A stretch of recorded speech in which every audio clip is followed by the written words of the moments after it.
Jy kan nie dit vir iemand mooi beskryf nie, want dit is absoluut iets wat net jy gevoel het. Ja, dit is baie waar. Ja. Dit is baie sleg.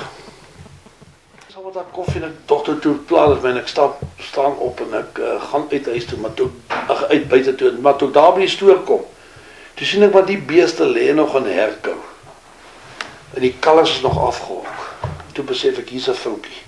Toe moes ons werkers doen nou al. My werkers moes toe al op diens gewees het, want ons begin maar soggens vroeg en vir alle Saterdag begin ons vroeg, want ek wil vroeg loop, jy weet.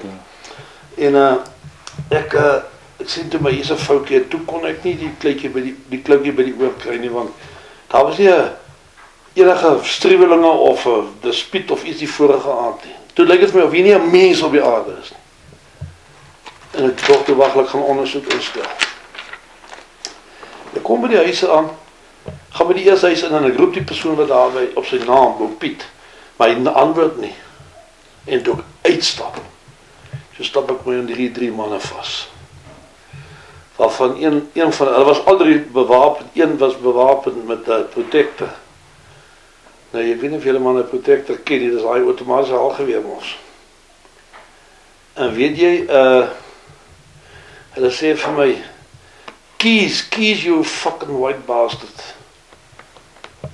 En ek vat die sleutel so in my hand en ek spy, ek sê vir hulle, okay man, maar hy selfe, wat ek sê, okay, trek ek terug, maar ek sla die eerste ou eens dooie skoot, laat hy soos 'n paal val.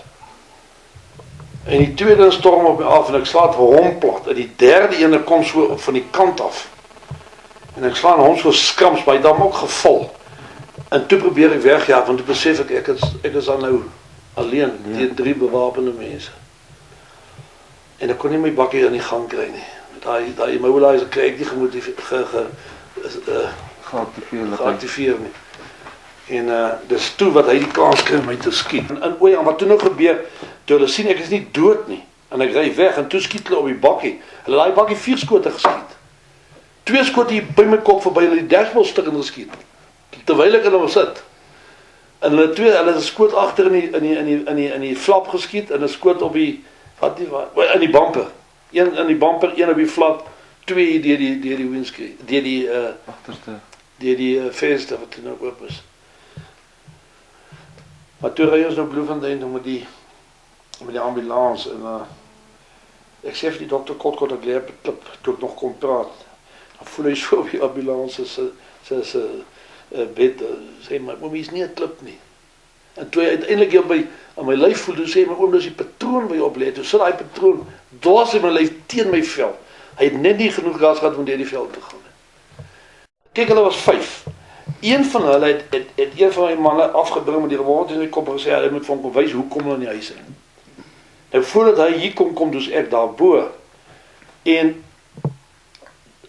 een van my werkers kommandeer het toe op om vir hulle te kom wys ook waar ek hulle my kry. Toe weier hy. Slaat hom net af voor sy familie dood met 'n stuk yster. Ja. Ek moet vir jou sê, ek kon nie verstaan hoekom dit gebeur het nie, want die gesindheid tussen my en die swart mense oor die algemeen in die gemeenskap en met my eie plaaswerkers is baie goed. Jy weet, sy kan nou getuig daarvan, ek was half bewusteloos op daai stadium, maar weet jy, toe hulle nou uiteindelik sien die mense vlug, want hulle toe gevlug en weggehaal op daar na daai bome toe waar hulle by verbygery het. Toe staan hulle erewag vir my hier, terwyl die ambulans weggaan. Toe staan hulle erewag dat hulle my in die ambulans inlaai. En daai, kyk, ek is die Saterdag geskiet, en daai donderdag, hulle moes die ouens klaar gevang gehad, toe kom hulle voor hierso. Toe toi hierdie gemeenskap in Madigetla in die swart gebied. Teenborg vir daai mense. Vir my voordeel. Nou, dit is 'n bewys van die gesindheid wat daar geheers het. So, ek kon nie verstaan wat wel is 'n motief nie. Ja.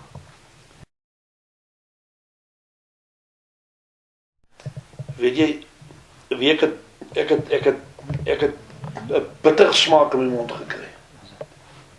En veral toe ek nou, toe my neef bly by toeval nie baie ver van daar af nie. En hy het net vir my gesê, toe hy my bel en van die verwidder daarvan, toe sê hy net vir my, dit lyk lelik. En toe sê hy vir my, hulle is doodgemartel. Jy weet, toe gaan daar 'n gevoel deur my siel, wat skrik vir niks. Ag man, jy weet, die geskiedenis het ook al bewys dat jy kan jouself hoe beveilig. As hulle jou wil uithaal, haal hulle vir jou uit op 'n ander plek. Dis waar. Ek bedoel, hulle kan vir my daar voor lê waar ek afdryf van die teerpad af. Ja. Jy weet, daar kan 'n ou staan met 'n motor wat Of daar by die treinspoor of enige ding waar jy voorgee stadig ry, hy's buite werking en dan stop jy om te help en dan. ja, nee. Nee, ons lewe in 'n siek wêreld.